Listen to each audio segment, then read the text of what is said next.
It's 9:35, run a little behind schedule this morning. I knew that was going to happen. Something was going to goof us up. We were so on time earlier this morning. But there's always time to squeeze in our conversation with Bruce L. Scheiner, attorney for the injured, and our Ask the Lawyer segment. Question submitted by somebody today, and I'll tell you how to submit a question yourself if you're curious about anything involving the law here in just a moment. But first, would you please help me welcome Bruce L. Scheiner, attorney for the injured. Good morning, Bruce. Hey, good morning. How you doing this morning? Absolutely fine. How are you? Doing very, very well. Thank you for asking. Oh, that's good to hear. Glad to hear. Everybody healthy and happy in the family, around the office, that kind of thing? Everybody's healthy and happy and enjoying beautiful Southwest Florida weather. Oh, yeah, this is the good stuff here. No question about that. All right, well, Bruce, we have a question today that I believe, you're so unflappable, maybe it won't affect you like it affected me. Really steamed me up, really got me mad. Let's see if you have a similar reaction. Are you ready? I'm ready.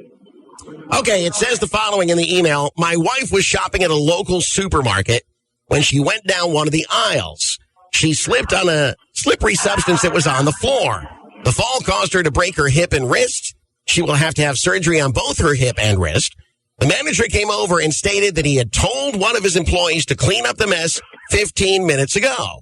The store acted like they would pay all the medical bills and even lost income, but their insurance company claimed they were not liable, and they didn't believe my wife slipped on anything. The assistant manager said he saw the whole thing on the office video system, but now they claim there is no video.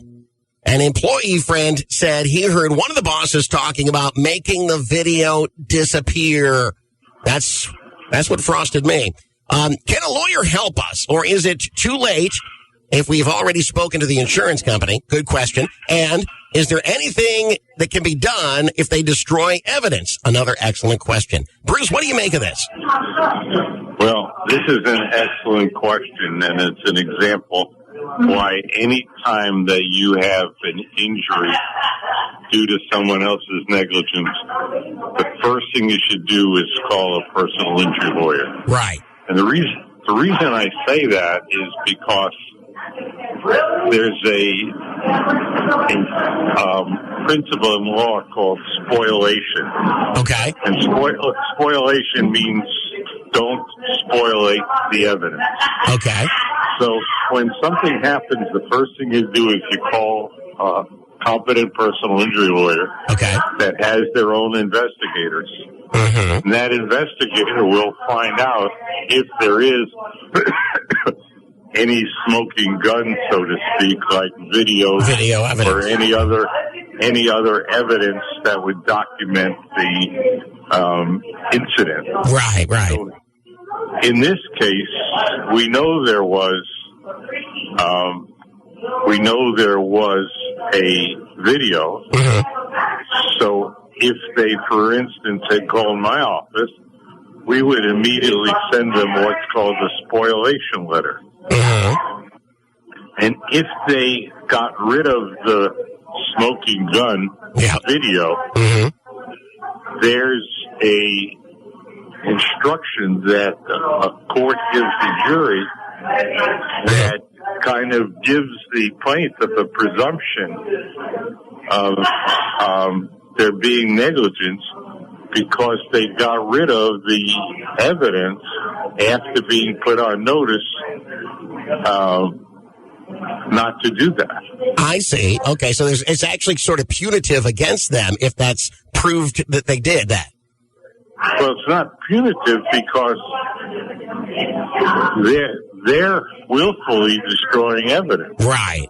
So it's just giving the injured party, an equal footing, because if you have evidence and you knowingly destroy it, it's almost an admission of guilt. Sure it is. So that would be something, that would be a place to start. And what about her speaking to the insurance company already? Does that do any damage to her claim? Well, I always advise my clients not to speak to the insurance company. We'll take care of speaking to the insurance company. Right.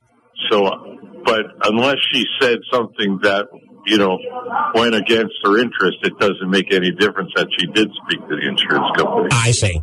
Okay. So it would depend on what she said, but she probably wouldn't have. She's telling the straight and same story to everybody, so presumably she probably didn't do anything against her interest. That's true, but I don't like my clients to speak to the insurance company. Of course. But if they came in to see you, there would be no problem saying, "Hey, let's start representing you." Exactly. Well, Bruce, go ahead. Sorry. Go ahead. I'm sorry. No, I'm just saying. That's why, this isn't the only thing. Like in a car accident today, they have the black box, and the black box contains evidence. Mm-hmm. And we always immediately, tell the defendant and the insurance company not to get rid of the black box because it has evidence that's going to be helpful to our case. Right. So anytime you're in any kind of accident, you need to speak to a personal injury lawyer so they can protect the evidence and protect your rights. Interesting. And that concept in the law is spoliation. Is that correct? That is correct. All right. Interesting how much we learn every time we speak with you, Bruce. Thanks a lot for weighing in on this one. It looks like they've got a little bit of hope now where they may not have before this conversation. So thank you. I hope so. Thank you, Todd. I'm looking forward to speaking to you next week. As are we. Take care, Bruce. Say hi to everybody. Thanks. Thank you. Bye-bye. Ladies and gentlemen, let's give it up again for Bruce L. Scheiner, attorney for the injured. And what seems to be a ray of hope here. That's great. Now, if you'd like to submit a question for future consideration, all you have to do is go to our website, and then in the keyword box, type in Bruce. If you'd like some more immediate help, and something like this cries out for immediate help, please call the Port Charlotte office at 941-743-7777. 941-743-7777 for a free consultation. And tell them that Todd sent you from Kicks Country 92.9.